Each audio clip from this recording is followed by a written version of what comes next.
Hey everyone, welcome to another special episode of Legends Only. My name is Brad, and I am finally back from swinging London town. I did it. I experienced the Girls Aloud show. And while we love that T. Kyle is starting to deep dive into Girls Aloud, if you've been listening to these album swap episodes on Patreon, I needed some tried and true Alouders to join me to debrief, decompress about the whole experience. So today I've got two very special gift wrapped kitty cats with me, all the way from across the pond, David Lim and Joel Babbington of the amazing 2000s pop podcast Right Back At Ya, which is right up my street. They deep dive into all the girls, their discographies, Solo Spice, Sophie Ellis Bextor. Just had a chat with Hannah Robinson, all these amazing songwriters. So they're here with us now. Hi, boys. How are you? Hello, so good, thank you, Bradley. How are Hello. you doing? I am honestly still jet lagged, and it's been like a week. Oh my God. Well, and also you were only here for like what, 2 days? It was a poor decision, a poor planning on my part. I thought and I did that for 10 tour too. I learned nothing after a decade, in and out.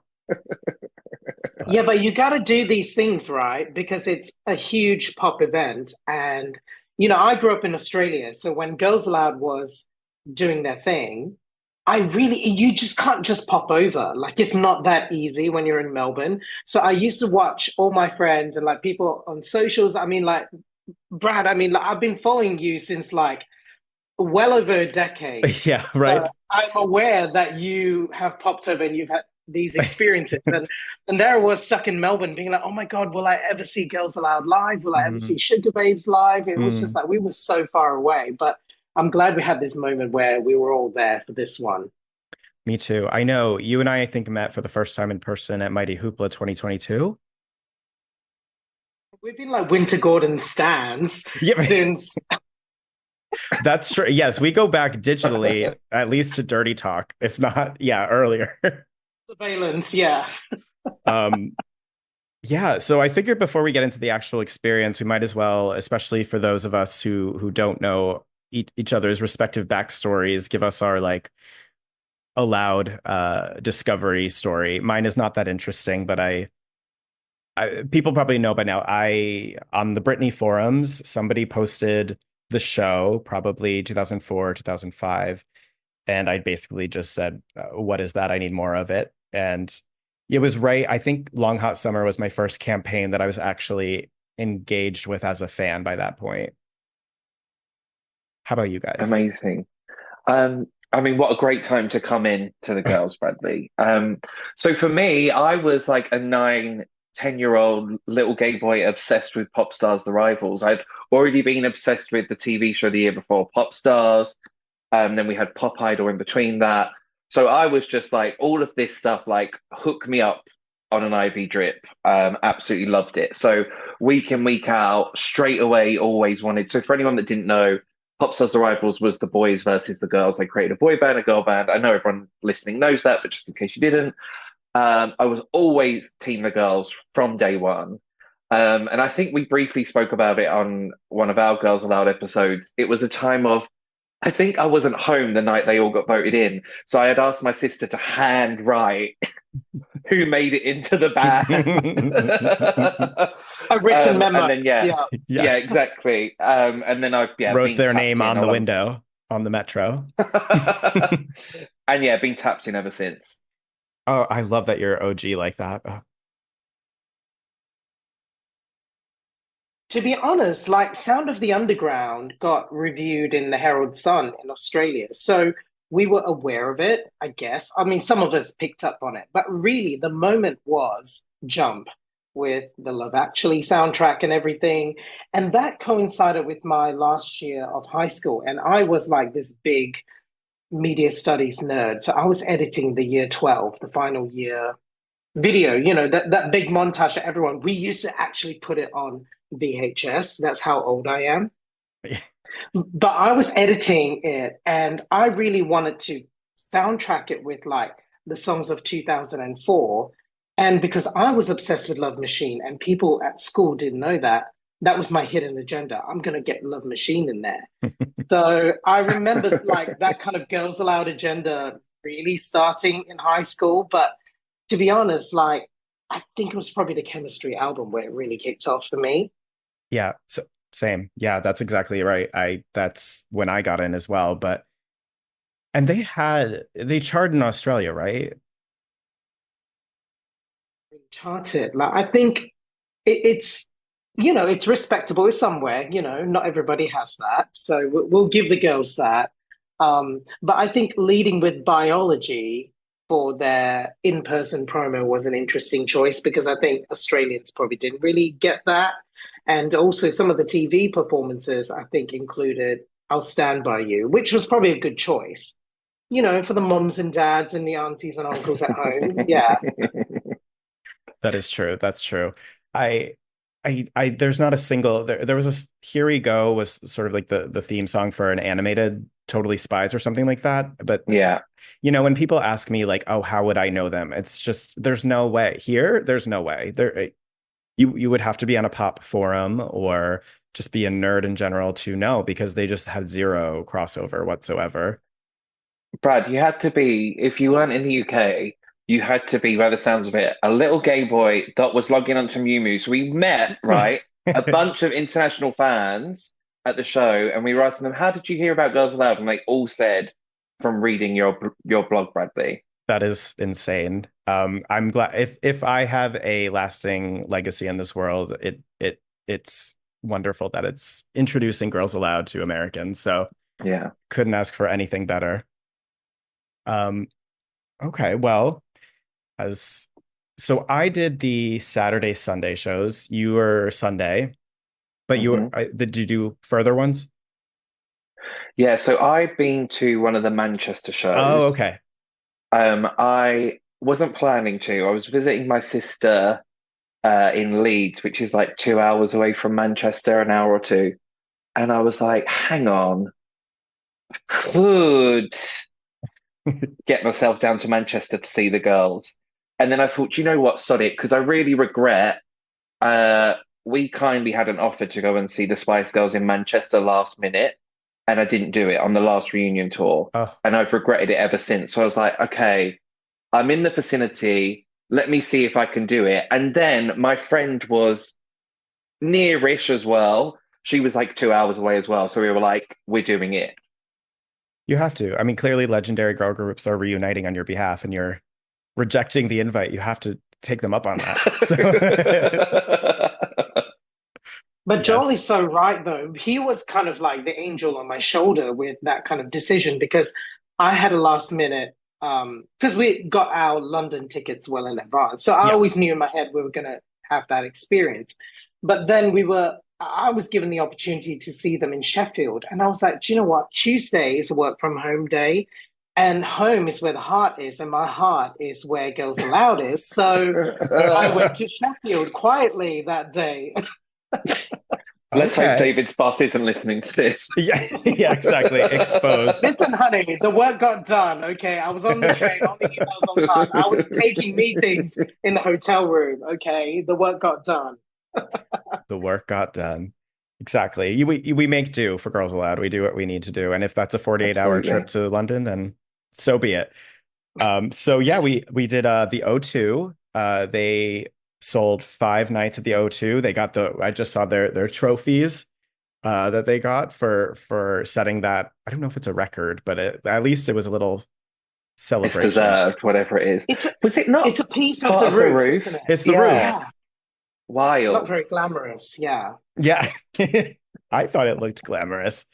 Uh, Just Kim on a ladder cutting down a bit of the ceiling. but yeah, so I did Saturday's first, which is the obviously the gift wrap kitty cat section, the VIP, which I know you guys also had that experience as well. And I have to say it is an entirely different experience than the far away because you miss probably half the show, honestly. Like not a criticism, but you miss a lot that's happening on the catwalk. I think if you're Mm. not a little further back and to see Sound of the Underground with obviously the mics and everything, like especially with all the things going on the main stage in the back to have the fire flames and everything during that like it's nice to take it in from a full view too, but then obviously up close you're getting all of those interactions and seeing all of their love for each other very closely. So it's been wonderful to have both experiences. Um, why don't we break down the show, the Girls Aloud show from the beginning, and just talk about shot for shot, call the shots. Let's talk about the opening. Let's talk about Untouchable. What are our thoughts? So beautiful. I think, and Bradley, in your 48-hour whirlwind, and you are probably delirious, but I'm so happy I saw this show twice Yep. because the first time I'm there in Manchester, I'm at the front. It's just so overwhelming. Like I loved both, but the whole show was just so overwhelming that I felt like I was taking it in, watching clips back, and like it was after that I really took everything in and enjoyed it, which is why the second time, um, I felt like I could just be in the moment. But why this is connected to the first one, I'm not just talking in general. It felt like they were just there in front of me performing, especially when you're at the front. It felt like they were like performing in your living room. You had to keep reminding yourself to turn around that there is a Yeah. sold out arena behind you. Yes. And it was just like, fucking hell, they're there. Incredible. I know it was so abrupt, just curtain drop, boom. You're just like in the middle of it. Hmm. I mean, for me, when I saw it in Sheffield, I had the seats that gave me the full view Okay. of everything. And I think that's probably the best way to see it the first time, Yes. if you can, because you can take it all in. Obviously, like everyone, we'd seen clips on socials, but for some reason, I didn't see this element of Sarah appearing behind the veil. Yes. So it really caught me by surprise when I saw it Mm, the first time. And I just welled up instantly. You know, there was yeah. something so poetic and so deep about just seeing her face, just peeking behind the veil behind the girls. And it's that separation of the girls in the room and her that just really, really got me. Like in that moment, I was just like, I just wasn't expecting that at all. No, I Danny would agree. But I agree because if you're that close, you actually don't really even see it that well because the second night that I went and I saw that and I saw a lot of the projections and realizing, oh, it's only Sarah for this song or it's only her B-roll footage. Like it's so powerful when you see that and you're like, oh, it's fully Yeah. the five on stage the whole time, very intentionally, very moving. I also think bold to do Untouchable. I was saying briefly on one of the episodes when the show kicked off, I said, how fierce is it that they went with the song that knocked their streak and as a sort of a reclaiming of a fuck you, Mm, like this song deserved. You're gonna get the full, 6, 7 minute version. And because it is, I love it so much. And it has this weird, you know, dent to it, I suppose, that it knocked them off the streak. Um, so I I thought it think, was I thought it was like a cool middle finger, honestly. yeah, I think on paper you think, oh, I wasn't expecting that to be the opening one. But Yeah. I think the climate and the world that we're in, just the song has so much, even more meaning now. Mm. And it really shows you that Sarah is a part of this show from the get-go, so interwoven. And really, as well, I initially thought, oh, yeah, first, but then also, where would you put it in the show? It's such a strong opening, and it really tells the story kind of where we're at with the girls, the past 10 years, we're here now. And yeah, Bradley, as you were saying, F you. Agree. I also obviously one of my best Girls Aloud personal lyrics and favorites is The Bridge with Nadine. So to witness that in person is just really all I could dream of as a beautiful robot dancing alone. I just Exactly. yeah, just stunning. Um yeah, I thought it was a good opening statement. And then it's relentless. I think the show just pummels its way through. And like you said, actually, I felt like I was desperately taking clips from holding on for my life. And only after reviewing them was I like, oh, that happened because Yeah. I was just like, no, I gotta get this. And I can't believe those two are hugging. And it's Yeah. Best possible whiplash ever. Yeah, yeah, it relentless. It sort of just goes right into the show, and now you know things have kicked off. The Mm. show, something new, Love Machine, like something new. Also, spoiler alert, I when I got to talk to Nadine after the show, she said that's one of her favorite moments is something new. She actually said she's been Wow. warming to Long Hot Summer and she's loving that lately, which I think is a big surprise as a Girls Aloud fan, going from Lately, them dragging the song Yeah. Well, to yeah, I mean, yeah. yeah, but something new obviously is so new to the game for the Aloud live show that it's such a hype song when they do it. it's an incredible song because, what we love in a girl group, and also very rarely in Girls Aloud, we get the kind of back and forth between two girls in a verse. You Yes, see that with Spice Girls, you right. see that with a lot of girl groups, but Girls Aloud actually don't do that very much, Hmm. as we know with Xenomania Productions and how they splice the The vocals. Frankensteining vocals. Yep. Exactly. But to see two at a time, Kimber and Nicola coming like strutting together out, live for that. And then Cheryl and Nadine doing the second verse together. It's like You know, those are the that's moments such a we live moment. for. Yes, Yeah. absolutely. And we should mention one of the co-writers and opener of the tour. I forgot to mention Miss Flory. I mean, what a Mm. Queen. full circle moment to have her drumming on The Promise and co-writer of something new. Xenomania in-house drummer now opening for them and finally getting to release her first album 11 years in, right? Or longer, I think. Just there's so many I don't know, kismet things about this tour that was really special, and to have her open felt like obviously she should open. Yeah, it Absolutely. definitely felt like obviously this is the moment for her and she had her release. And, I think you were definitely one of the first people to be writing about Flory as well Yeah. back in the day. So I've never seen her live, I've never had the opportunity. So to actually see that, it was kind of like, do you know what? She had so much energy and she had so much charisma. And I actually want to see more of Flory. Like, I felt like that stage is huge and wonderful, but I want to see like her own show and what she does with that. And hopefully we'll see more of that with this release in this era. Yeah. 100%. It's the way that she was able to quickly cycle through instruments and use the runway and do what she could in that amount of time was like, yeah, let's build this out into the Flory show next because and again, yeah, I have been writing about her forever and hearing like took a little something 2024 version and all of these things is so like, oh, very Yeah, magical. I mean, you see a show and support acts, it's really tough normally. Like they have their spot. They a lot of the time don't have a live band. Even if there's a catwalk, they normally never make use of it. But Florrie was up and down that catwalk. She had a full band. She was getting involved in the drumming because obviously she's got to throw it back to her roots. So yeah, Al Flozzer brought the house down. She really did.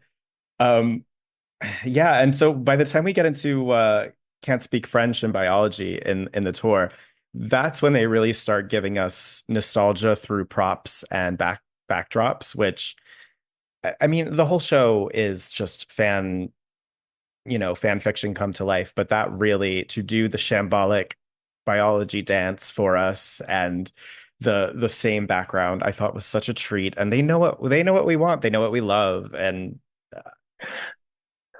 Yeah, I wonder for biology, right? Because the yeah. others we get the music video and the visuals, but Mhm. biology we are like the backdrop is the room The Room. from the music video. So did they have images of that? Did they AI generate it? Did they Photoshop it piece by piece? And then how do I get that as a real life Right. wallpaper? I do need that as my backdrop in my room. It's a good question. I mean, I've been impressed in general with their visuals that they've been doing on Instagram. The Mega Mix visual, the way they Stunning, generated yeah. those little rooms and things like that. So I'm not sure, but they clearly have access to quite a lot from the vaults with these reissues that they've been pulling out. So wouldn't be surprised. Yeah. But yeah, I can't speak French with the fans and just really recreating. And then I was thinking, this is different than other tours because they kind of,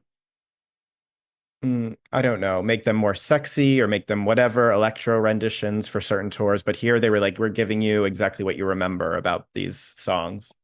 Yeah, and I It's really loved very that.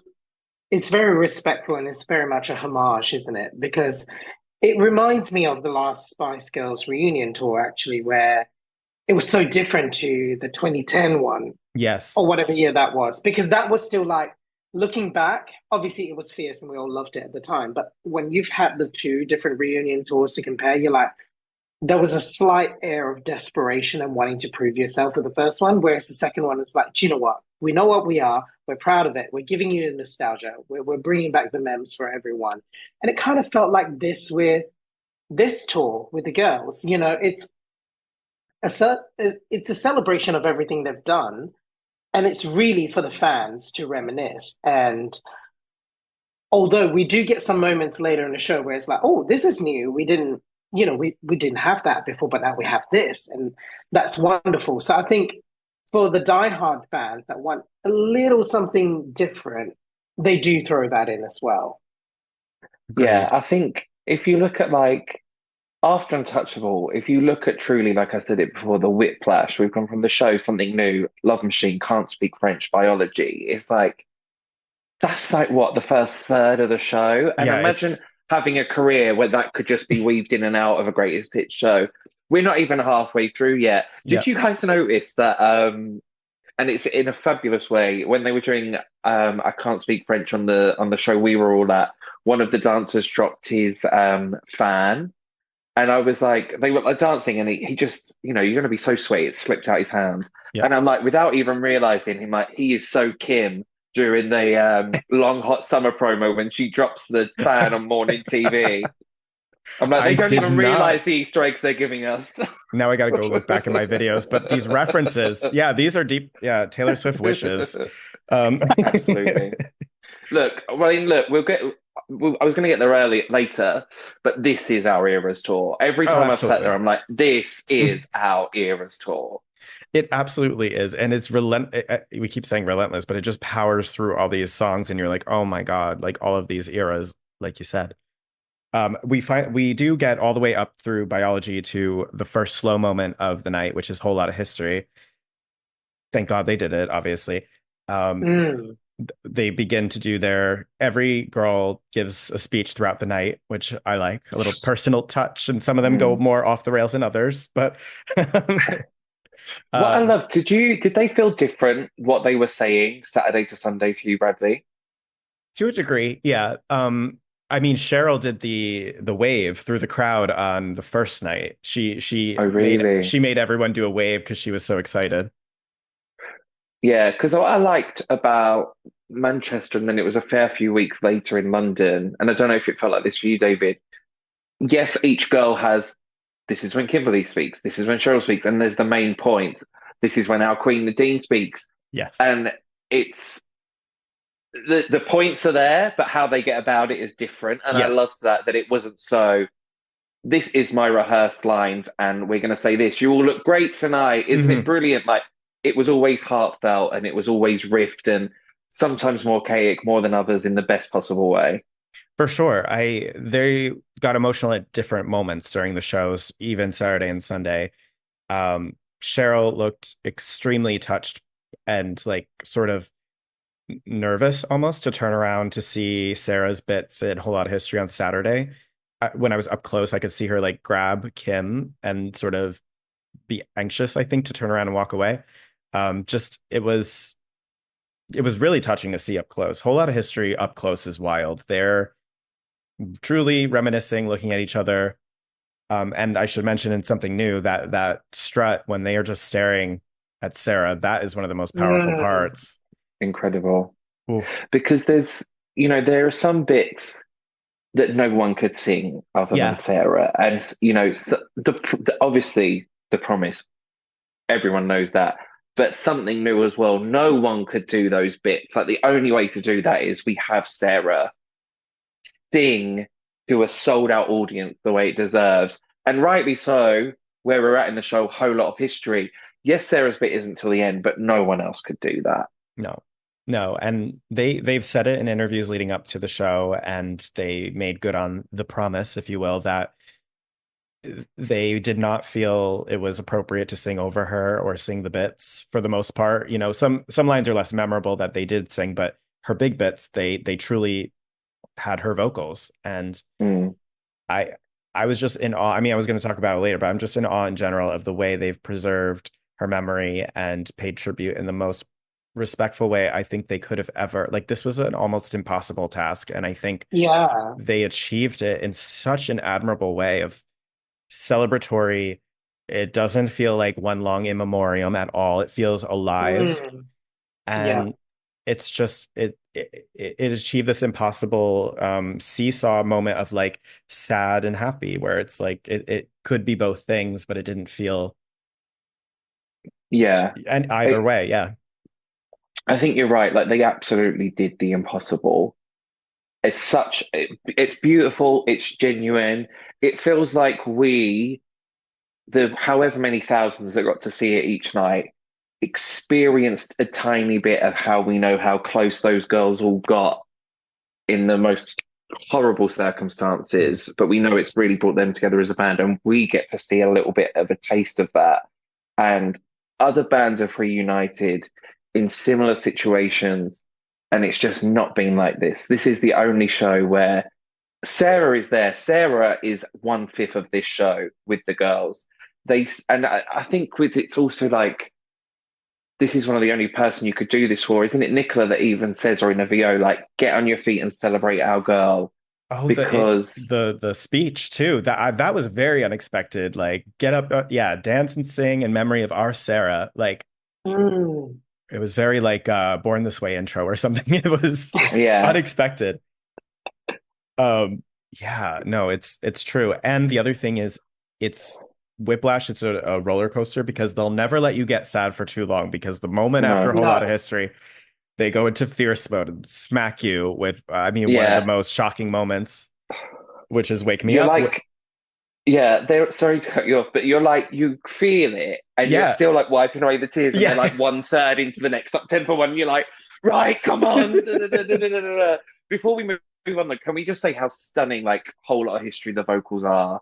Oh, And it's always been one of my favorites. yep. Like Nicola back then and now gets to shine in that song. Well, I mean, maybe controversial take. I feel like Nicola is the lead vocal of this show. I feel like Yeah, she is, 100%. or maybe it's just because it's so surprising that she's so prominent, but I was just like, oh my God, every few seconds, like wailing constantly. I mean, we know Nadine to be the vocal backbone, but so I think it was just very shocking to hear Nicola so loud and proud the whole night. I think what's Yeah, really and beautiful about this, the line distributions Mm, for the mm, show, where they've taken Sarah's parts, is that we've we've gained Nicola, the performer, the live mm, vocalist, in a way that we've never had in any Girls Aloud shows or any songs. You know, we all know that her voice was used in a very specific way in the yes. composition of their music. You know, she was given the breathy area notes, and that's where she shines. But over the years with her solo stuff and also doing the Masked Singer, we see that the girl can really belt, Mhm. and it's a revelation. And you know, there's a song that we'll get to later in the set list where it's like, do you know what? This is like incredible, I incredible. So it's really lovely to see Nicola have that moment in this tour. And I think we saw a peak of that during 10 tour where it became Mm, by then she had done her solo album and there was like this renew, this sense of confidence, but it was only it was just a yeah. tease of that, oh, she's more confident now. And now she's a very confident woman and it's like really coming through full form. The tease, guys, I'm going to take it one step up. The tease was always whenever they sung Whole Lot of History live.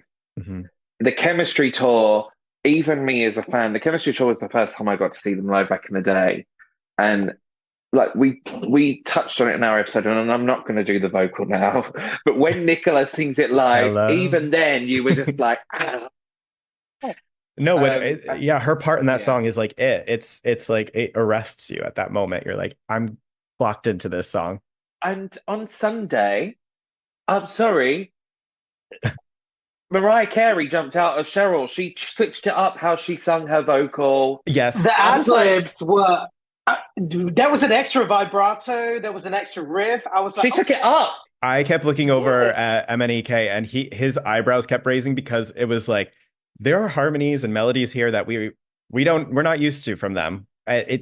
Cheryl truly all four of them. Like Nadine, I'm of course least surprised about. She's always been that girl, but like Cheryl, I was just like it sounds so full-bodied and strong for somebody who's kind of not been performing at all in recent memory. Yeah. So I'm like I was very taken aback by truly all of them. It I think felt she was by kind of maybe in London. that moment that she was kind of like, do you know what, girls, I'm coming. Yeah. She's like, right, they're all gonna like Nicola's bit's coming up, Nadine's bit's coming up, but just you wait. New week for tonight, gonna go for it. She was Um, backstage listening to the flood, remembering who she was, and yeah. she was like, "Yep, let's do it." Do you know what, I, girls? I fancy myself a vocalist, you know. I think by the time they got to London as well, like they what's been the joy of this show is the amount of fun and love they're having with each other on stage. But and similarly, not to keep comparing it to the Spice Girls, but you're right there, David, how you're bringing it up earlier. The 2007, 2008 show for the Spice Girls was such like this is the polished reunion tour, which is kind of like what the 10 tour was for Girls Aloud. Mhm. And then the recent Spice Girls Stadium tour was like this is we have nothing to prove, as you said, but we're having fun on stage, we're selling out stadiums, all of that. This felt like Girls Aloud, having fun, loving each other, loving their music, loving their legacy, having fun with the fans in the audience. So whilst they were always having fun on this tour, it felt like by the time they got to London, they were really having fun. They knew the songs inside out, so Cheryl could play about with the vocals. They can have even more fun on stage. They can get over and sillier with it because it's so in their body, the muscle memory, that they can just go for it and go for it. Yeah, this was one of those rare moments where I had the opportunity to possibly go over for opening night, but I felt like I'd rather see them as a well-oiled love machine by the end of the tour Yeah. because I'm like, Hmm. I know there's kinks to work out in the first few shows and there's going to be a lot of nerves. So I actually am really glad that I decided to see them once it's been like a slick show because they do Hmm. have to get back into it. It's still been over a decade. Like it wasn't going to be Yeah. flawless from the start. Um, but yeah, and to that point, in those opening nights slash few nights videos, like this song when Wake Me Up happens, like they are white knuckling it on those motorbikes, like scared to death. I think I Wouldn't think you be? I'd be oh scared yeah. every night. Oh Oh, my every God, no night. way. Yeah. I asked Nadine, I said, does it get easier? She's like, we do not like she's like not into it. She was not into it. I mean, obviously they're having fun and they want to do it, but they're also terrified. Yeah. I thought Wake Me Up was the moment where it was like, hello, production. We're reminding you this is a big tour. Girls Aloud were always known, especially in the later tours, these big moments. And I don't know about you guys, but I thought, okay, it's a reunion tour. We're in a different climate now. Yeah. I don't know if there'll be any moments like that in the show. Yeah. Whereas this was like, this is a effing expensive show. Yes. We are flying through the audience. Like we've done it all. What have they done? They've come down from the ceiling. They've gone over the audience in a platform. They've had individual things. So we're going to fly through in on motorbikes, and it was just like, yeah, production is all here. Yeah, Go for I it, girls. I was definitely worried what it would look like before it ever happened. Obviously, things are a lot different now. And so that was like a nice reassuring touch of like, no, it's still fierce and it's still big. And just pictures of them flying over the audience are so effective that people share. Then that people who don't care about Girls Aloud are like, oh wow, it looks like you were at a sick show. That's cool. Yeah. So yeah, I it's a very effective visual for sure. It needed to happen. And I Um, thought it was nice that like Wake Me Up was the song that had a big mm, production moment because it can get like not to me, but it can get lost. I mean, this song didn't even make it onto the initial 10 track listing. It right. was And on the I deluxe. isn't it? I think it's a Sarah favorite also. I think Yeah. Hear Me Out Mm. and Wake Me Up are like Sarah favorites. So felt good about that. Also the little tidbit Cheryl dropped that Waka Waka plays right before they got on stage because it was Sarah's favorite warm-up track. Bless her. Everything is so meaningful and had that touch. It was so well thought Yeah. out. Um, so of course we get out onto the second stage and we do the classic Sound of the Underground performance with the mic stand swinging and the fire flaming in the back, which that's one of those moments where I was like, you have to be far back to truly get that moment, right? It's like it's fun to see it from the back, but you Yeah. need, yeah, Actually, when I saw it in Sheffield the first time, I was like, do you know what? I feel like the girls were giving so much energy on that runway at the yeah, front. They really were performing to the back of the room. And that's not to say that they're not giving everything when they're on the main stage or, when they're like meandering and, making eye contact with people in the gift wrap kitty cat zone. But I definitely felt like a lot of the energy was expensed all the way through the whole building, straight out. yeah, because I had a friend who was front row of that stage, and his videos are Oh, shocking. Yeah, Wow. yeah, those yeah, videos I are bet. incredible, and Yeah. but good. Like Send them to us, would you, darling? yes, like good for them for not just performing for the first few rows and giving a big show midway through. Yeah. Um, Again, what you were saying, they did do the impossible with this show. They managed to make an arena show feel intimate, I think, or no matter where you were, whether you're in the pit, whether you're sat, whether you're at the very, very back, there are moments where it's going to feel like they're reaching out and touching you, mhm. which is so hard to do in an arena show. Especially if you do get fortunate to be on the floor. I was deeply shaken by the amount of time Cheryl especially was giving me, like eye wise and blowing Ooh, kisses and ooh. goofy faces. It's just like all of them truly did though. Like all of them, I felt like were giving Mm. cope. And I said that to Nadine too. I was like, you guys are very generous with your crowd interactions. And she laughed. And I'm like, no, I'm serious. Like it feels like you guys each give a lot to the crowd and aren't just blank faced at all. Yeah. It feels like for them as well, of like, have you guys seen videos of they're seeing people in the audience that those were the fans that were at every show back in the Yes. day, and then Yeah. they're suddenly like, "Oh my God, I've not seen you in 10 years. How are you doing?" Yeah, yeah, they're very genuinely surprised. I mean, Cheryl signing that book was hilarious too. And somebody brought her book and she signed it mid song. Um, Yes, that was incredible. that is so good. I mean, God, pop star mode. Um, yeah, so we get into, I think this is the fan service section. This Oh, yes. Here we incredible go. one, Here we two, three go. punch of Girl Overboard, No Good Advice, Graffiti My Soul. I mean, into Long Hot Summer. All of this has, I mean, Girl Overboard especially, just it's such a gift that we got that. It wasn't a given. I think Graffiti My Soul was so loudly a fan favorite, it was almost expected, but I wouldn't Oh, have, really? I think I thought so. it was the other way around. I really felt Oh. like the noise was for Girl Overboard Mm. and on the Metro. Definitely Um, on the Metro. yeah, definitely on the Metro. Graffiti My Soul, to be honest, when that turned up, I was like, of course you have to do that. I mean, I would say that for a myriad of deep cuts that they have, but that was so much fun to have. But Girl Overboard, I think, oh my God, like this hands down is my favorite bit of choreography of the entire show. Oh, yeah. Oh my God.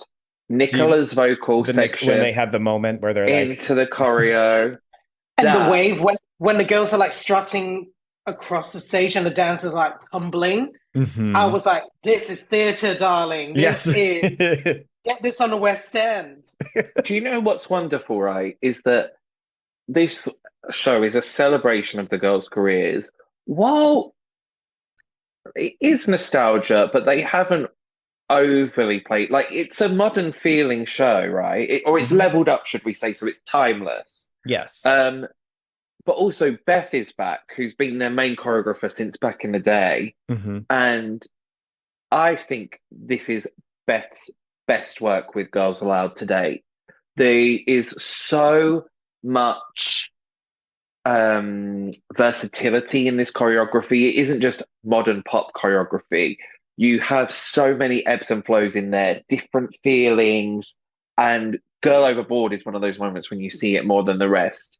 But just like if Beth ever needs one calling card as a choreographer show reel, this show is it.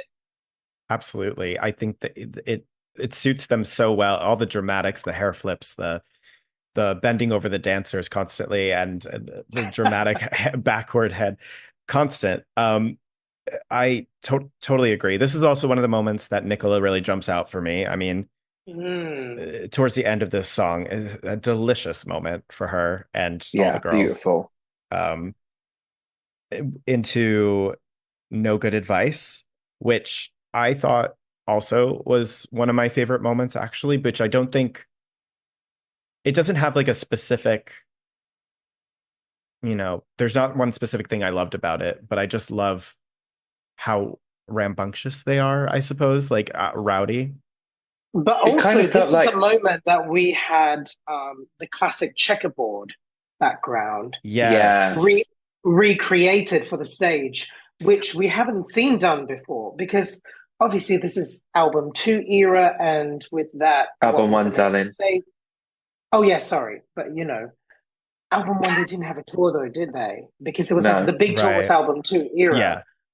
but they didn't have that kind of production to No. recreate the checkerboard back then, and they haven't done it in previous tours. So you're kind of like you're instantly taken back to the single artwork for those of us that know, and you're like, oh wow, this has been reimagined, and there's like new visuals, but it's kind of a nod to the past, but new styling, new looks, new glam, and you're like, okay, this is like deliberate. It sneaks up on you because it's also like, why this one? Why, No Good Advice to like update the photo shoot. It's not Mm, the most obvious one to do, but it is one of the most, like, I remember going back and forth looking at the screens and them just because I was like, wait, that's new. This is new. Like it was kind of yeah, distracting because you're like, oh, I want to see that. yeah, absolutely. yeah, I think that is why it was also like my favorite is because it felt so like present. It's very modern to the way they've upgraded it. Um, into Graffiti My Soul, obviously. Incredible. Dead Rocket. Just, having them do the stutter vocals at the beginning, all of it. So much fun. And they know they're having fun. They're having so much fun with that song. And also, I feel like, we're amongst friends here, we're amongst real big pop fans and Girls Aloud fans here, but don't you get that kind of slight smugness when you're knowing all the words to this one and you're seeing people get up and go to the bar? You're like, honey, you are not on this level. You're not on our league, I you did see know? some upsetting tweets that had indicated that the crowd around them didn't really know what to do during like Girl Overboard or Graffiti My Soul. And if they sort of fade out during the non-singles. And I'm like, damn, you can only be in this section if you know these songs. Like, and these are Yeah, not hard asks either. These are tried and true fan favorite deep yeah. cuts. And But also no, just enjoy it. Just be in the moment, even yeah, if like, just because you don't, these songs are enjoyable on first listen. yes, If it is your first listen, so just bloody enjoy it. If you were talking about David, you know how you were like, hope David's boss isn't listening. Hope my boss isn't listening. She told me she went to the toilet during Whole Lot of History. I like had to hold myself back in the office. that's crazy. That's actually she should be in jail. But it's also so soon into the show. Like we really couldn't Because make we were it. talking about it, and she was like, "Oh, there was one song I didn't know," so I ran to the loo, and I was like, "Oh, Girl Overboard, Graffiti My Yeah, Soul on the Metro." She said, "No, no, no, it was a slow one," and I went, "Whole Lot of History," and she went, "Yeah," and I went, no, that is so rude. That's unforgivable. Wow. I also just feel Wow. I think because I was stunned, but I felt like the show went so fast I wouldn't have even thought of I need to go take a bathroom break. It "No happened way." so quickly. Um, so then we get into a thought to be hated or disliked, apparently loved, Long Hot Summer, which was a surprise that it was even on it. Um, as we know, there was drama slash questioning of it even being a single and if it would even lead. There was a talk of it being Herbie fully loaded on the soundtrack. An interesting moment for Aloud. Yeah, I think if you take so what I think's brilliant is that I think this tour has given Long Hot Summer a new lease of life. Like it was so much fun on that stage. Hmm. And where it was a summer tour, it makes so much sense for it to be on there. But Like, can we go to 2004, 2005? You get a call from Disney to do a song for picture song for the Herbie soundtrack. Do you then sit down and pitch a song to Disney with lyrics like, I know you like to wear my dressing gown when I'm not there. I guess you like it in my shoes. I know it doesn't make any. And then at the same time, somebody who was following me who had no idea about anything heard the lyric 95 degrees in the shade, and she said, I thought that was a British girl group. Why is she saying 95 degrees? Isn't that Fahrenheit? And I had never thought about that in my life. But I guess that was also trying to appeal to American audiences if it was on the soundtrack. Yeah, But it is a bonkers song, obviously. And I'm glad it's getting justice. Nadine was like gushing about it backstage. I was very surprised. It was I like her love favorite that. moment to sing. Yeah. And don't you love how Nadine infamously said in promo at the time that when they first heard it back, she didn't even know she was the one rapping on it. And Yeah. you can just picture Nadine sitting around like in her own world, tossing her fabulous hair, the rap's playing like, is that Kimberly? Is that Sarah? I don't know. May? Well, she's having fun on it. And that is, she kept saying, you know what we realized? Like, we are fun facilitators. We are the ones bringing the fun. And that is my job. Pop music is not a serious thing. It should be fun. She called herself a fun facilitator, which I loved. And I'm not going to I try love and it. It's so recreate the accent. official. Yes, it is her job Yeah. title. Let's get her a badge that Yes, says we that, please. should. But while of course, we're having all this fun, and then they hit us with the gut punch of Mm. "I'll Stand by You," which a shout out to MNEK who gave me a hug as I turned to him with Oh. tears. By the end of this, their vocals, emotion aside, their vocals and this final minute of this song are shocking because again, they're not really known for being a harmonizing group that were doing vocals like that, but they sound so beautiful together.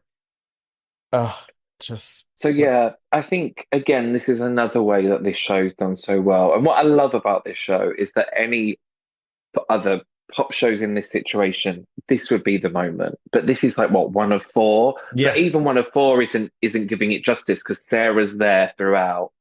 Um, Incredible that they found, we know how Cinemania works, so it's just incredible that we got to show this Sarah-led version of the track. And yes. if you're going to pick anything of the singles, this is so right to do. Mhm. Honestly, like release the Sarah-led version with new updated vocals of the girls from the last minute that you said.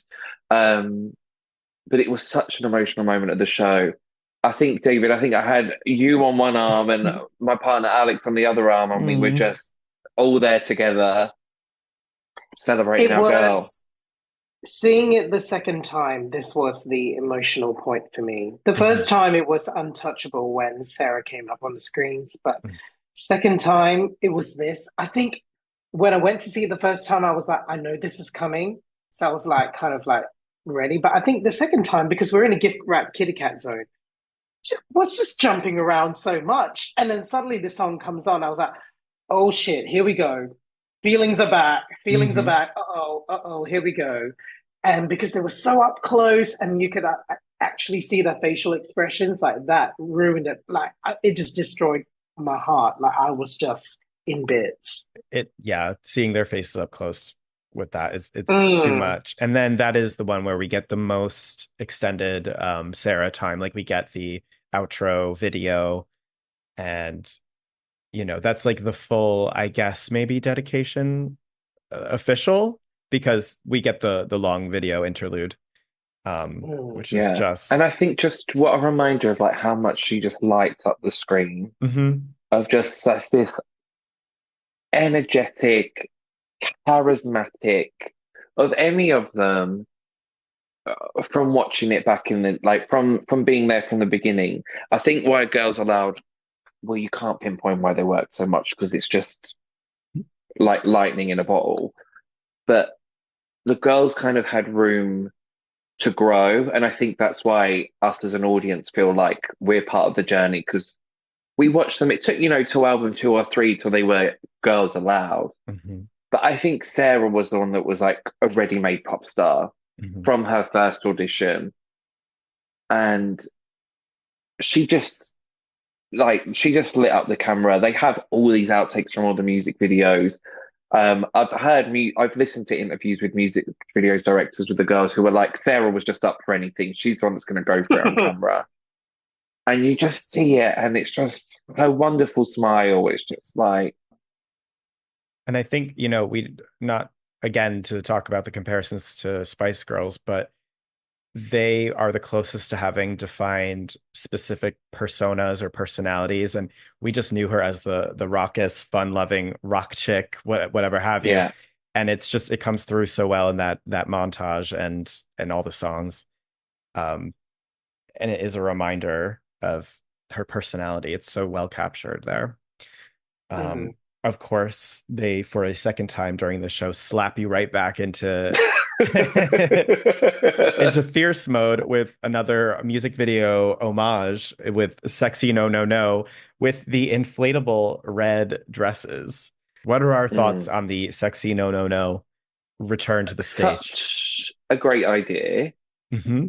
and bloody fabulous. But do you think there was one night where they all equally were the same sort of puffed I've dresses? certainly Because it seen the was never nights the when same. Cheryl wasn't puffed. But after that, did it not look like hers was puffed the most out of all of them? It did. It did. And I still don't quite, I mean, I'm assuming they're just like blowing like leaf blowers up them or something, but it is, Yeah. I don't understand why it wouldn't puff up one of them. But yeah. You know, these What? malfunctions happen, but I love the Guardian Saturday cover interview they did with Michael Cragg. Uh-huh. And literally, the opening paragraphs were just about less wind, it's too much wind. I think, didn't it open with like Cheryl's got wind problems? Yes, it did. Yes. And indeed she did. It's true. It's true. I know. I loved it. I love the homage to it. I think it's most once again one of the performances that's most effective from afar. So you can take in the fact that they're all looking fully puffed. Um, Hmm. but yeah, they have a fun time with that. And I love, of course, we get the Cheryl intro.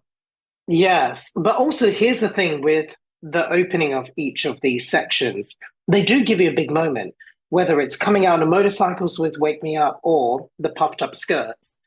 They know how to start a new section with a wow, we're back Hmm. on stage. Yeah. That's so true. It just immediately sends you right back into it. And they do it almost every time after a big emotional moment. And they go, that's enough of that. And Yeah. yet, Let's get the party going. yeah, they get the party going. And it really just, on the way out of this show is just a nonstop party. The whole show is, but to then go into on the Metro. And by that time, we've revealed like the sexy black and red kind of outfits is just a fan's dream. I mean, we all wanted on the Metro to happen. Of course, I wanted every now and then to happen as well. Oh, me too, yeah. But Yeah. But couldn't on the ask for Metro, it anything. absolutely gave me life. And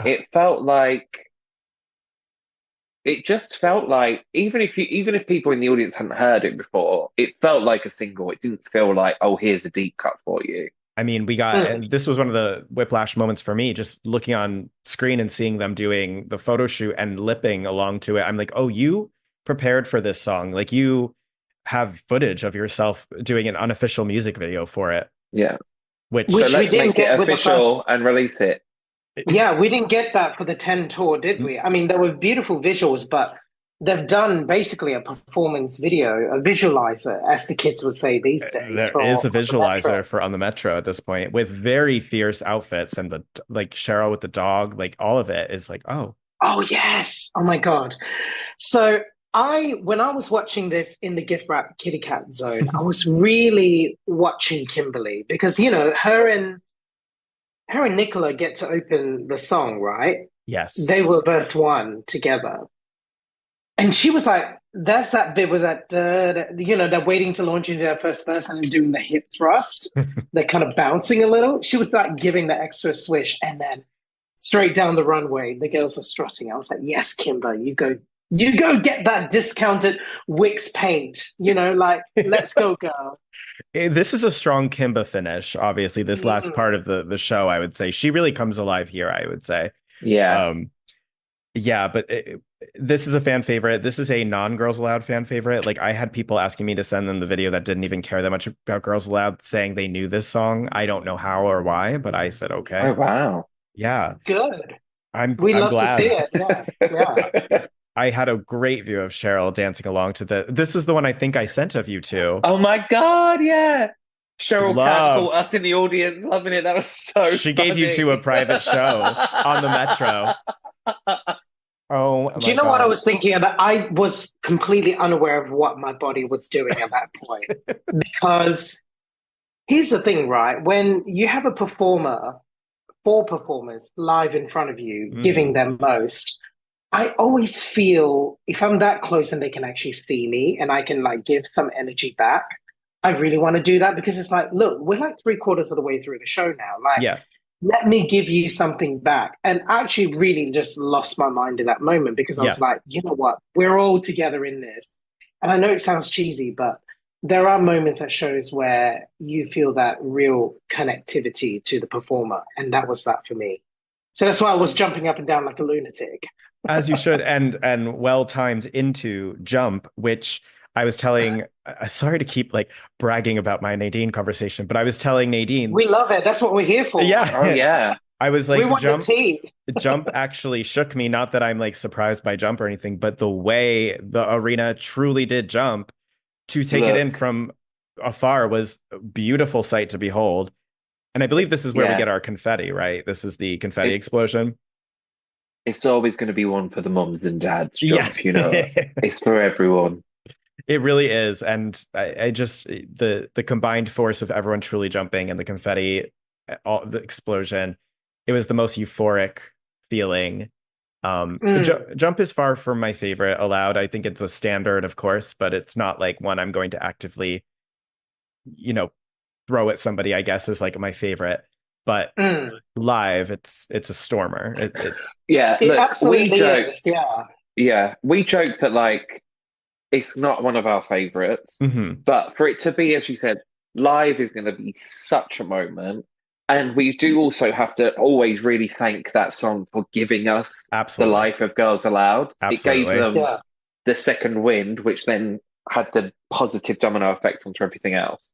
I think my thing is always very defensive of like they're not just covers. It's, like I don't want them to like be known for covers or anything, but it's like yeah, but this cover really did give them a second chance or a second life But to keep also, going. this cover was so them. It Yes, sounds nothing like the Pointer Sisters for version. sure. It's very And much like they've carved out their aesthetic. they've did their thing with this one, Yeah, and I really love this song. I mean, I know it can be like the locals' favorite.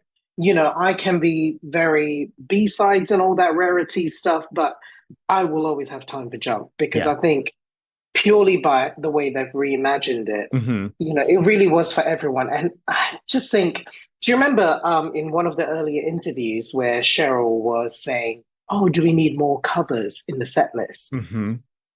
And I was thinking, you're shaking your head, Joel.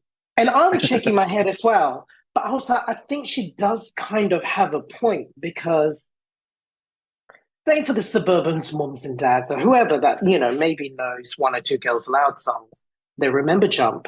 Would it have hurt to have, I think we're alone now?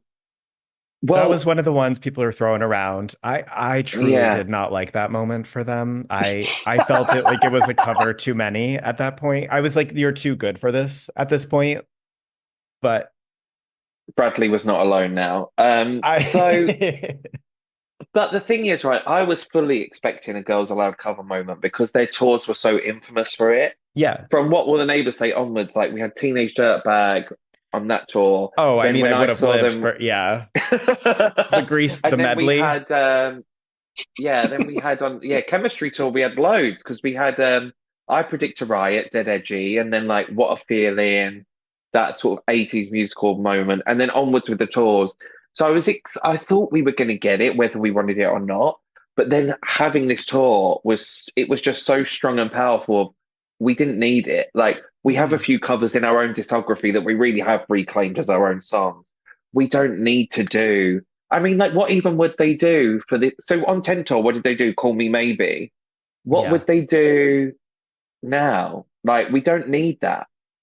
I know it would have been something unfortunately like modern, like espresso or something like that. Like it would have been something Yeah. like very of the moment, which we don't need from them. It would have felt trite. It just, focus on the discography. So I'm glad we didn't. I would have loved a little like FU kind of rock thing, like a Hoxton Heroes-esque sort of uh statement of intent of their anti-indie whatever shit would be cool, but they didn't really like no good advice kind of gets that point across. Yeah.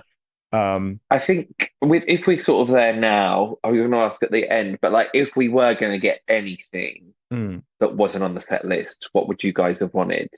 Like realistically, in a dream world scenario, but You need realistically to be speaking. realistic. I feel I feel it's not unrealistic to have wanted every now and then because No. I felt like it was the only other one from 10 that didn't get any sort of appreciation. I feel like people were vaguely loud about getting on the Metro and every now and then. Um, it's still a fan wish, but I'm just grateful Beautiful didn't make the cut. Yeah, Oh no. Oh no, absolutely that's not. not even I would, that's not on yeah, the I agenda. No way. No. no. Give me. I think we're alone now 10 times before that. Yes. Oh, still, yes, absolutely. I I think I know we got Girl Overboard, but Close to Love would have been a delight. Oh, that would have been Interesting. lovely. Yeah, Hmm. Um, oh, actually, a big omission, but it makes sense is Life Got Cold. Be yeah, it wouldn't have fit tonally, and it's just sort of depressing. Uh, yeah.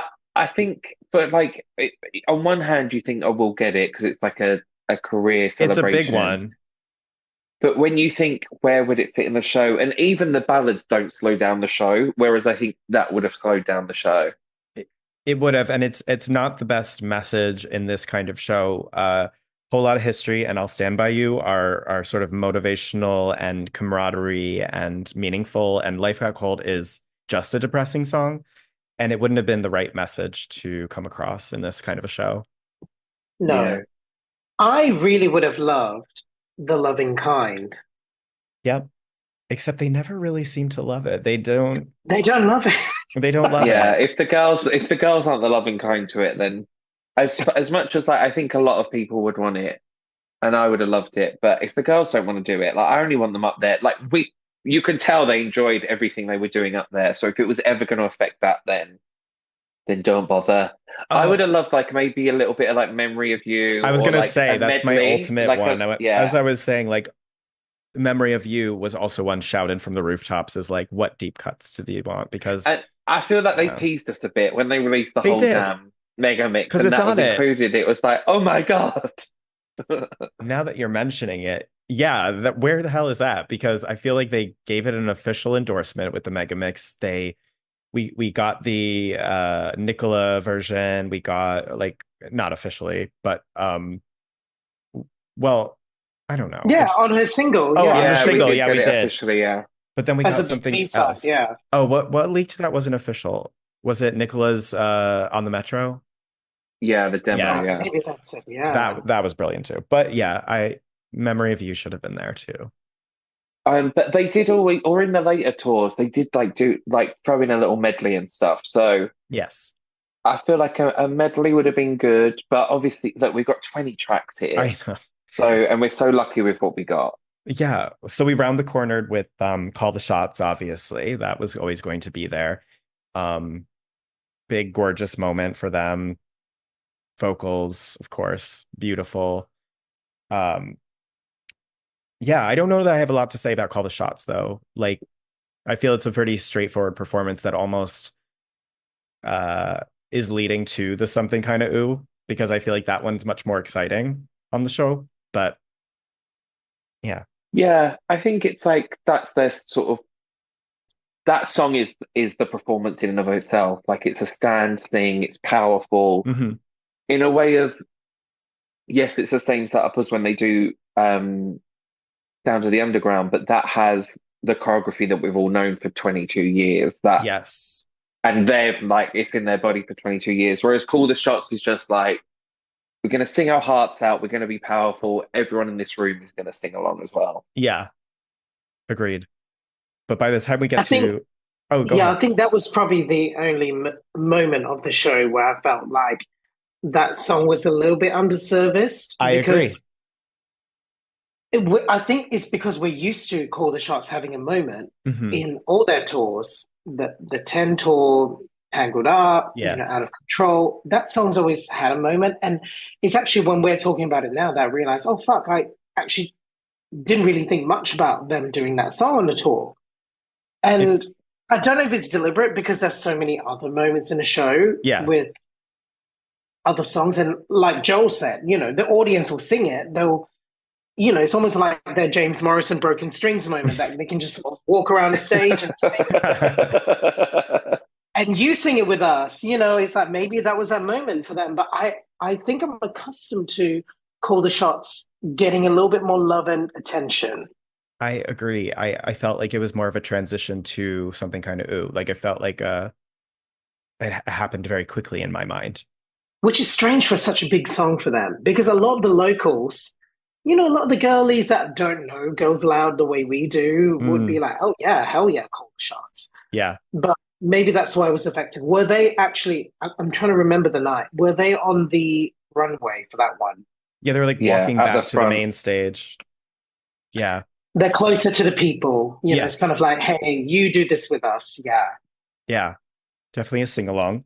So we get to something kind of ooh, however, and this is Kimba's big moment. This is, Yeah. I mean, and each show she became more and more aware of her power in this moment. It is hilarious. She does the most with her moment. She Uh has to.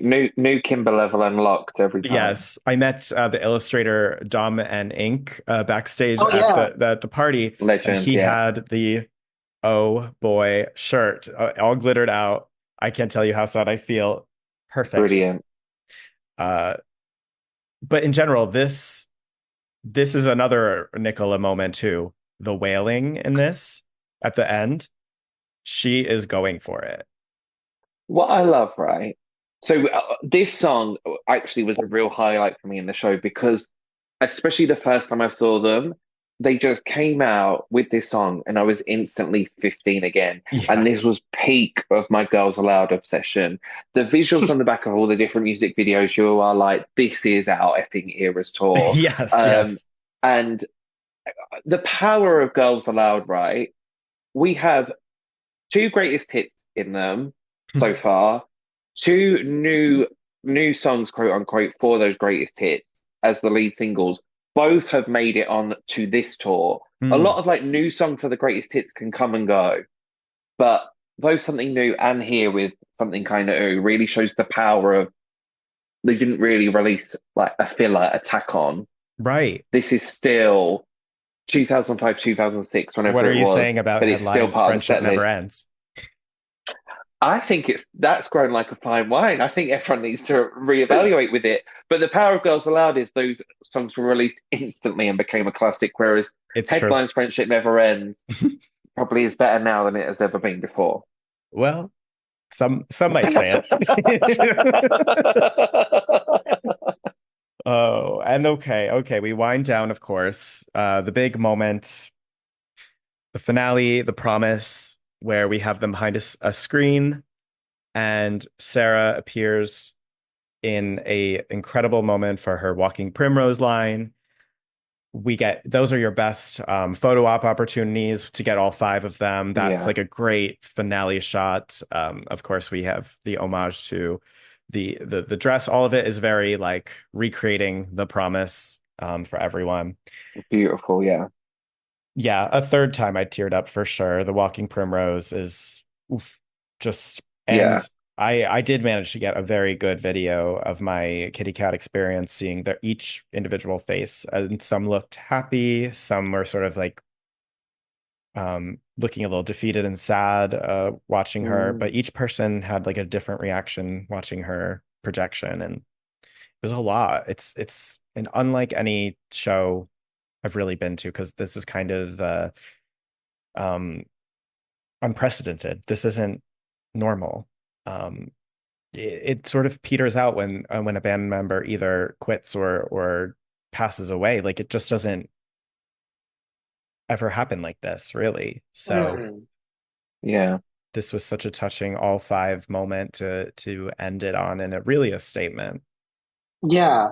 And I think as well, like, we're so used to The Promise being a big showgirls moment, Yes. like a big, dream girls kind of big celebratory moment of the show. But I think every one of us, especially the Girls Aloud hardcore fans, went into this concert knowing that we're going to get the Sarah part. Hmm. And it's going to be a moment. Hmm. And it's going to be a new experience of us hearing The Promise live. Or, for me, it's all live for the first time. But I think we were kind of emotionally, I don't know about you guys, but I was the most emotionally, uh, not reluctant, but I think I was just wary about that song because I was like, I don't know how I'm going to feel at this point because I'm so used to it being the showstopper moment. But I was like, I'm going to listen to this song in a very different way for the first time now. Yeah, I in my video back, and I knew this happened. Like this, one of the girls next to me like screams Sarah at the screen as Walking Primrose comes on, and it was like in an anguished way, and it was just very like ooh, it just hit me like a gut punch in that moment. And also apologies to the two crowd members who wanted me to help hold up a giant Sarah flag during that moment. They were like they wanted it to stretch like the whole span of the pit. It was very large, but I was like they were like nudging people to like help them hold it up even higher and higher, and I was like I need to be here. I need to be like watching the moment. So Yeah. apologies to them, but like so I just like kept filming, and I was like, sorry, I can't. But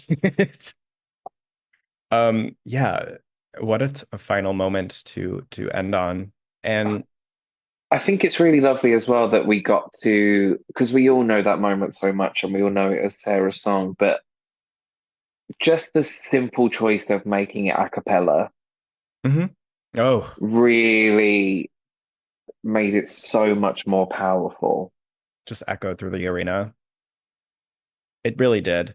It was a really good lasting impression, I think, as the final song of the show. And of course it was going to be The Promise. Like I'm not surprised by that choice. I think that makes Mm. sense. The Brit Award winning single, of course. Um, but And we had some nods from the Brit Awards performance in what yes. the backing dancers are wearing. And Yeah. like also love that that's how you do backing dancers for this kind of reunion tour. Mm. A swarm of like what is it, like 20 male dancers. I was surprised that was a lot of dancers, and I was like, Yeah, there's the budget again, because like that's awesome that they have that many dancers. absolutely brilliant. Yeah. So what a way to end. Brilliant show. Absolutely loved it, raved about it. And I left feeling I truly didn't know how I feel, and I actually was pretty nervous to go to the show because I felt so final about everything. And then I left going, maybe not. Uh, the energy is so there. The love they have for each other is so there. I don't know what it might look like, but I went, oh, this might not be over. Like there could Yeah, be a greatest hits repackage. There could be a 30th anniversary. I don't know. But I was like, this did not feel as final to me as I feared.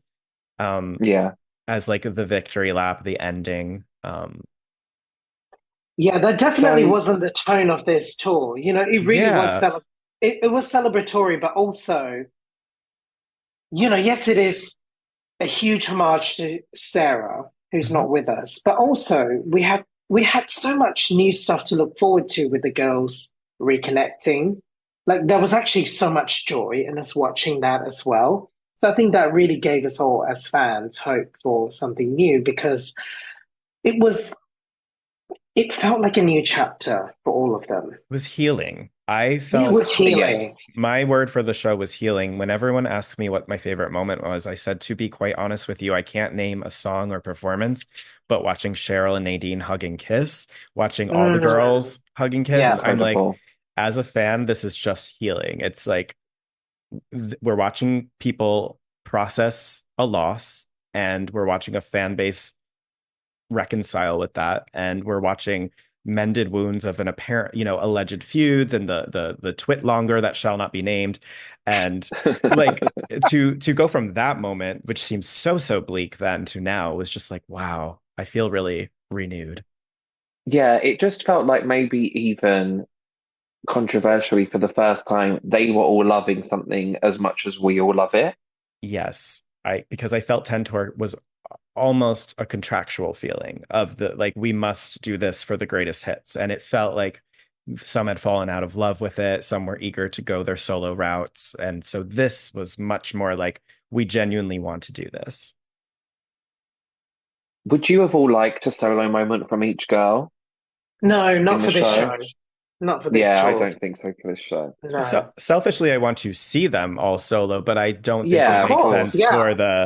for this particular show. It really wouldn't make sense at all. And I think especially like Kimba doesn't have any desire to be doing that, probably. Like, I don't really think she cares about like a solo music career A anymore. new album at my age. We've all seen that doing the rounds today. Look, But I would have no, yeah, I think not this tour. This is just the powerful of the girls. But I think, like you say, Brad, like it didn't feel that final. I think what was perfect mhm, was this just felt like the celebration. mhm. And what I was saying earlier of that timeless feel, but it didn't feel. I feel like we could have a say they wanted to do nothing else new, we could still have a 25th or 30th anniversary. That's more my vibe. Um, That's more what I'm thinking. and that could then be like a final or a final for now. And because there wasn't any VTs that were like, we're hammering nostalgia home to you. Like I would have, if they wanted to do that. So like on the next one, like I think it would be fab to have them like just before like the promise or the encore, start with them all out on their pop stars auditions, all just like saying, "Hi, I'm Cheryl, Sarah, Nicola, bang, bang, bang." Then we have a montage of all what they've achieved, and then you Mhm, end bang on that final moment, like just like nostalgia moments like that this tour didn't need. mhm. But if they wanted to do a 25th or 30th anniversary, like this is it tour, that would be lovely. But we've all, like me and David have spoken of, like, we know what Xenomania are like. There's must be so much in the vault Yeah, that they could release something new and interweave Sarah into it. I'm sure there must be enough Sarah verses out there to work out. And then also the 10 reunion, did that album, how far did that get along?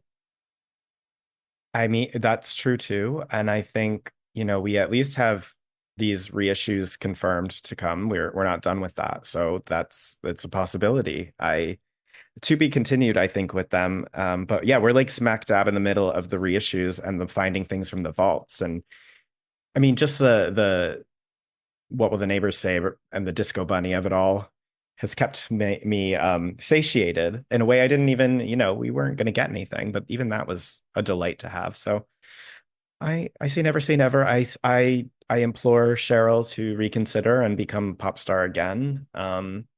She is in fighting mode. I was in awe.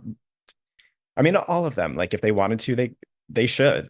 I think Yeah. solo moments could happen for any of them, but yeah. I think, yeah, if they want, like, if they want to, like, I would love another album from Nicola. Ugh. Like, and I think, like, well, I think all of them still have their best work ahead of them, solo output wise. And maybe that's what a tour, like, we've had this tour now, the Complete Girls Aloud tour. So maybe another tour in 5 years or whenever they want to do it is like, we do the big hits and then we interweave with moments from each other's careers, or we Mhm. don't even know what that could look like. I know. I mean, look, a Mm. 45-minute musical theatre section from Al Kim, I'm there. I'm there. I'm ready for it. That And is a then bit of you, yeah. that's a bit of me. Um, uh, we had the after party where we got to meet up. I just wanted to point out that I felt like it was so entirely on brand that it was Cheryl absent, Kimberly and Nicola in like pajama sweats, and Nadine in full glam party dress. Yeah, It's yeah. like their personalities just really are so captured in off stage as well. Cheryl, I know, is very keeps to herself, and she And didn't come you out for the know. 10 tour family and friends either. So yeah, I mean, look, on Cheryl's side of things, it's a busy tour. We are still in a world of like you could get COVID at any time or anything like that. So whatever she's doing, good for her. But I loved that Kim and Nicola was just like classic 2000s, like pop star off duty mode, like Absolutely. glamorous tracky, but Yes. still glam tracky, hair and makeup still done from the show. Just gonna chill out, have a drink, and then yeah, as you were saying, Nadine just glam to the nines, Full party glam, girl. ready to perform after party. Yeah, that was a real treat to watch them walking around in the wild and interacting with their actual In the family wild, I love that. in the wild. And Miranda Cooper was Oh there. my God, yes, she was. I did So not get a chance to speak to her, but there's a legend David and right I there. did. That was our Ah, moment with one of the girls, the extended girls, the was sixth just allowed. having a lovely chat with Miranda. Oh, that's It was amazing. like I felt a little bit like I did say to my friend that I was like, should I do it? Like I wasn't sure, but I was like, do you know what? And we crossed each other in the corridor in the toilets. I was like, and just told her, I was like, yeah, I wasn't sure if I was saying her, but I will just say you're amazing, you're a legend, and it's like I feel like for if Brian Higgins was there, Yep, it would have also been that moment. We need to give it up to Xenomania for everything they've given us with this group. absolutely. I got to have that moment with him. He was over here stateside when he was launching his girl group projects, and he wanted to get input from various tastemakers and journalists. And so I had like 2 hour long meetings with Wow. him. And I mean, first I gushed about everything, but then, we would like talk about the new music coming and his ideas. But yeah, he's got stories and he's got vaults. There's so much on those hard drives in the cottage of Xenomania that we do need to hack in if, if we must. But yeah, there, God, such history there. Whole So lot of history. whole lot of history. Do you think Um, we'll ever get the Britney graffiti my soul? I don't know. I feel like they may have even tried for this reissue. Like it would have been the time Yeah. to try. So I don't know if it didn't come with the reissue when it would come, but I would love for that to see the light of day, obviously. Um, but yeah, we'll see. I'm not sure. All right, we've run well over time at this point, and I don't want to keep you from holiday/work.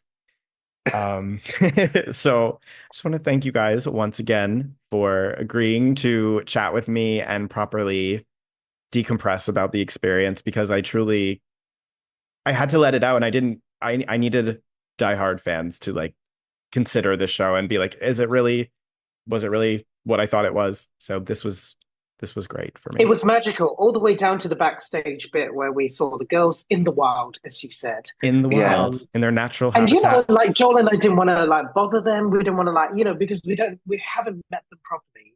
Like you've met Nadine, So right? many Like you times. have met before. At Yeah, this point, we exactly. are So getting a Fire Island house together, she told me. So, Brilliant. amazing. I mean, yes. yes, Well, can please. we come Yeah, to that, invite us Bradley? over. Absolutely. Oh God, absolutely. Oh my God. And Fire then we'll Island play the allowed. sweetest high. Yeah, Yes. on Oh repeat. yes. An insatiable home. Absolutely. Fantastic. Yeah. But you have to go for, I mean, we'll get more opportunities, but I do just sort of tell myself, I'm like, no, I flew over here. Yes, We've yes. been writing about them or talking about them for years. Like, you can say hello. It's okay. And to be fair, Yeah, this all credit goes to, I didn't know when I was gonna make my way in, but then MNEK like waved at Nadine and he goes, "Here we go." So he like brought me along to say the hellos. Because when you're watching her actually with her daughter and her Yeah. family, I'm like, I don't want to be the one to tap on her shoulder. But luckily, like he's yeah, obviously worked with her and it was a lot more easy yeah, to yeah. these things And can also though, Bradley, like from our from just being like, also, it was so lovely just to like meet you and chat in Oh person yeah, and absolutely. experience all that together. But also, like, when she caught, when you two caught each other's eyes, her eyes like lit up. She was really happy to see you, which was just lovely to see from where we were standing. Oh, I'm glad that like at this point we have like a cool rapport. I mean, it really does. We do have a whole lot of history. It's insane to say she literally headlined a festival I threw a festival, not a festival, a night, a club night where it was her headlining. But it's insane. I collaborated with this group at the time called Gumbo NYC, and they would do monthly gay parties, and it was like Mew Mews and Gumbo present. Um, and it was called Gumbo Pop, and we had Neon Hitch and Nadine Coyle as the performers. Wow. And so it was 2010 or 11, and it was Insatiable, uh, and she was teasing songs that never saw the light of day live, like Don Julio. Um, Wow. and what a wild time. And Exclusive. Look, we need to very, go back to Yeah. those times. Like, we truly. do. We do. We spent an hour on a balcony just talking about Aloud and everything. Amazing. Yeah, Wow. Did she yeah. do any Girls Aloud songs on that night or just all solo Nadine? I believe that was all solo Nadine. And I think it's taken her a while to finally do the Aloud like I remembered when she was finally doing Aloud songs at Pride festivals and stuff. But I think Yeah, it was that rocky moment of those few years where like, are they all going solo? It wasn't like so clear at that time what was going on. And obviously now things are a lot better. But yeah. 100%, 100%. Well, Well, let's hope there's another tour or something soon that we can all yes, chat. absolutely. But this must have been as well. I know we want to wrap up, but it must have been wild for you coming back. No wonder you need to decompress because you've gone 48 hours, flown to London, this band that a lot of people around you probably don't even know that well, that you must have just been like, was that all a dream? Because we're like still living and breathing it each day. Yeah, no, nobody, it's the most bizarre thing. Every time I talk about them and nobody knows what the fuck I'm talking about, I feel like I'm living a fever dream. And I'm like, 21 top 10 hits. Like, that's all I can just rattle out statistics. And it just doesn't translate. And I'm so bitter every day that they lived before the streaming era, that they Yeah. hit before the streaming era. But yeah, I mean, but even my whole trip was insane. Like, MNEK being my plus one, and going out in Soho, getting out of the taxi and running into Faye of Steps Oh, Fantasia. legendary. And for We saw Bradley, you're you right, post that that. that is right opposite my office. oh, so I was And I was yes, like, yes, for fuck's sake. literally just walk into her and we were like, we really need a solo album from you. And then we had this whole discussion from her about why she was afraid to do that. And We need that. I need solo Feifei. she was like, at my age, and I said, hello, Yeah, padam padam. It doesn't matter anymore. Like that's not much of a thing anymore. Anyway, we got into the whole thing about solo Faye, but whirlwind trip, great memories. Hopefully I'll be back soon. And we definitely need to chat soon in general about pop stuff and do more of this. And quite a pleasure chatting with you too. Really appreciate it. no, thank you so much for having us on, Bradley. It's been such an honor. And can you please send our love to T Carl as well? Because it'd be lovely to chat and meet with him at some point, whether virtually or in person. Absolutely. And when you have the Trisha Paytas Power Hour, Ah, he will be your expert on that subject matter. wow. Okay. We need to get up on that. Yeah. But thank you so Absolutely. much for having us. This was so much fun. And it's been such a whirlwind few weeks for all of us with work and everything that's going on in this festival, like summer season. Like, thanks for bringing us back to that night. That was so special.